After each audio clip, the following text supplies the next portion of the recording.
2 August 2027ના રોજ વિશ્વ એક એવી ખગોળીય ઘટનાનું સાક્ષી બનવાનું છે જેને વૈજ્ઞાનિકો 21મી સદીની સૌથી મોટી અને અત્યંત દુર્લભ ઘટના ગણાવી રહ્યા છે।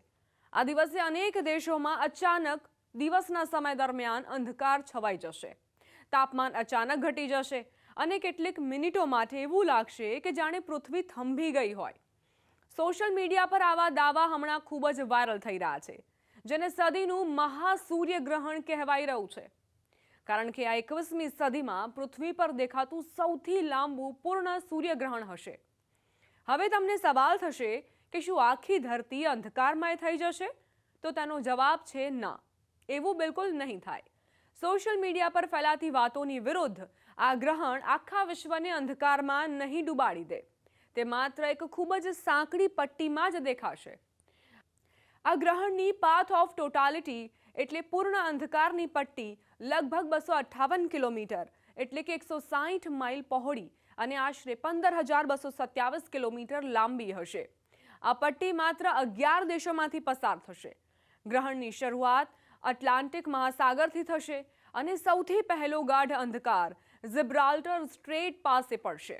ત્યારબાદ આ અંધકાર દક્ષિણ Spain, Morocco, Algeria, Tunisia, Libya, મિસ્ર, સુદાન, સાઉદી અરેબિયા, યમન અને સોમાલિયાને સ્પર્શશે। આ વિસ્તારોમાં સૂર્ય સંપૂર્ણ રીતે અદૃશ્ય થઈ જશે અને લગભગ 6.5 મિનિટ સુધી ગાઢ અંધકાર છવાયેલો રહેશે। અમેરિકા, દક્ષિણ અમેરિકા જેમ કે બ્રાઝિલ વગેરે આ ઘટનાનો કોઈ જ ભાગ નહીં જોઈ શકે। આ દિવસે ધરતીના અનેક ભાગોમાં દિવસના ઉજાસમાં અચાનક ઘોર અંધકાર છવાઈ જશે। તાપમાન 5 થી 10 ડિગ્રી ઘટી જશે। આકાશમાં તારાઓ ચમકવા લાગશે અને કેટલીક મિનિટો માટે એવું લાગશે કે જાણે પૃથ્વીએ પોતાના ધબકારા રોકી દીધા હોય।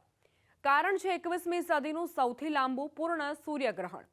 પૂરા 6 મિનિટ 23 સેકન્ડ સુધી ગાઢ અંધકાર।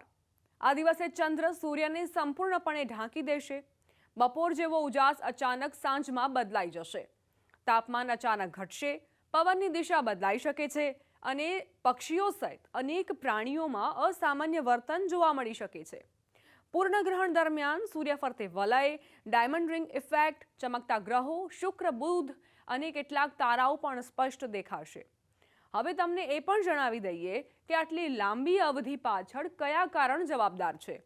તો તેના મુખ્ય 3 કારણો છે। પહેલું, ગ્રહણ સમયે પૃથ્વી સૂર્યથી સૌથી દૂર એટલે કે અપહેલિયન પર રહેશે। બીજું, ચંદ્ર પેરિજી પર એટલે કે પૃથ્વીની સૌથી નજીક હશે। ત્રીજું, ગ્રહણનો માર્ગ ભૂમધ્ય રેખાની ખૂબ નજીકથી પસાર થશે। આ ખગોળીય ઘટના શા માટે ખાસ છે તે પ્રશ્નનો પણ જવાબ આપી દઈએ।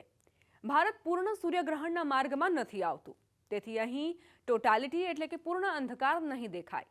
ભારતના કેટલાક ભાગોમાં માત્ર આંશિક સૂર્યગ્રહણ દેખાઈ શકે છે, પણ સંપૂર્ણ અંધકાર નહીં।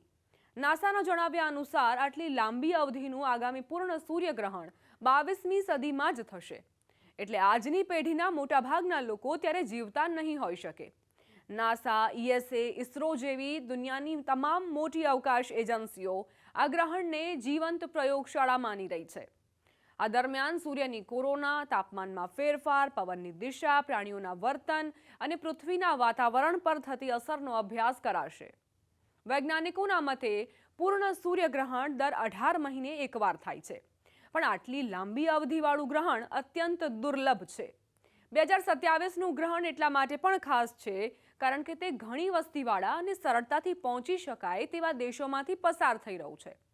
ખગોળ અભ્યાસ, તાપમાન પરિવર્તન અને પ્રાણી વર્તન પર સંશોધન માટે આ આદર્શ ઘટના છે। સૂર્યનું બાહ્ય સ્તર, કોરોનાનો આટલો સ્પષ્ટ અને લાંબો અભ્યાસ કદાચ આવનારા દાયકાઓ સુધી ન મળે।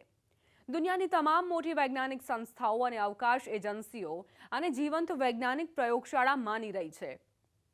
મિનિટ દર મિનિટ શું થશે એ પણ સમજીએ। શરૂઆત એટલે કે પહેલો સ્પર્શ। ગ્રહણ શરૂ થાય તેના 60 થી 80 મિનિટ પહેલા ચંદ્ર સૂર્યની કિનારીને સ્પર્શ કરવા લાગશે। ધીમે ધીમે ઉજાસ ઘટતો જશે। સૂર્ય પાતળી ચાંદની જેવો દેખાશે। અચાનક બધી રોશની અદૃશ્ય થઈ જશે। તાપમાન ઝડપથી ઘટશે અને તારાઓ દેખાશે। સૂર્યની આસપાસ દૂધિયું વલય એટલે કે કોરોના ઉભરી આવશે। આ જાદુઈ અંધકાર પૂરા 6 મિનિટ 23 સેકન્ડ સુધી રહેશે। પછીના 1 કલાકમાં સૂર્ય ધીરે ધીરે ફરી દેખાવા લાગશે અને વાતાવરણ સામાન્ય થઈ જશે. આ આખી પ્રક્રિયાને દુનિયાભરની વેધશાળાઓ રેકોર્ડ કરશે. હવે તમને સવાલ થશે કે શું ભારતમાં મહાઅંધકાર દેખાશે? તો તેનો જવાબ છે ના. ભારત એ સાંકડી પાથ ઓફ ટોટાલિટીમાં નથી આવતું, જ્યાં સૂર્ય સંપૂર્ણપણે ઢંકાઈ જાય. જો કે ભારતના કેટલાક ભાગોમાં ખૂબ જ હળવું આંશિક ગ્રહણ દેખાઈ શકે છે.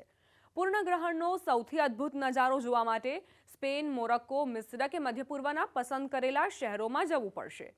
જો કે આટલી લાંબી અવધિનું પૂર્ણ સૂર્યગ્રહણ ત્યારે જ થાય છે જ્યારે પૃથ્વી અને ચંદ્રનું અંતર આદર્શ ગુણોત્તરમાં હોય. ચંદ્ર પોતાની કક્ષાના સૌથી નજીકના બિંદુ એટલે કે પેરીજી પાસે હોય અને ગ્રહણનો છાયો પૃથ્વી પર સીધા કોણે પડે. આ દુર્લભ સંયોગોને કારણે 2027નું ગ્રહણ અસાધારણ રીતે લાંબુ થઈ રહ્યું છે. આ ગ્રહણ પૂર્ણતાના સમયે જ્યારે સૂર્ય પૂરેપૂરું ઢંકાઈ જાય તો ખુલ્લી આંખે જોવામાં કોઈ જોખમ નથી, પરંતુ ગ્રહણના પહેલા અને પછીના તબક્કા અને આંશિક ગ્રહણને વગર ફિલ્ટરે જોવું અત્યંત ખતરનાક છે. તેથી નિષ્ણાંતો સોલાર ફિલ્ટર, પ્રમાણિત સોલાર વ્યુઇંગ ગોગલ્સ કે સુરક્ષિત ગ્લાસનો ઉપયોગ કરવાની સલાહ આપે છે. નાસાના રેકોર્ડ મુજબ હવે પછી આટલો લાંબો અંધકાર 22મી સદીમાં જ જોવા મળશે. તેથી આને આ પેઢીનો સૌથી મોટો ખગોળીય પ્રદર્શન કહેવાઈ રહ્યો છે. એટલે જ વિશ્વની નજર આ જ દિવસ પર ટકેલી છે, કારણ કે આવો નજારો કદાચ આપણી પેઢીને ફરી જોવા નહીં મળે.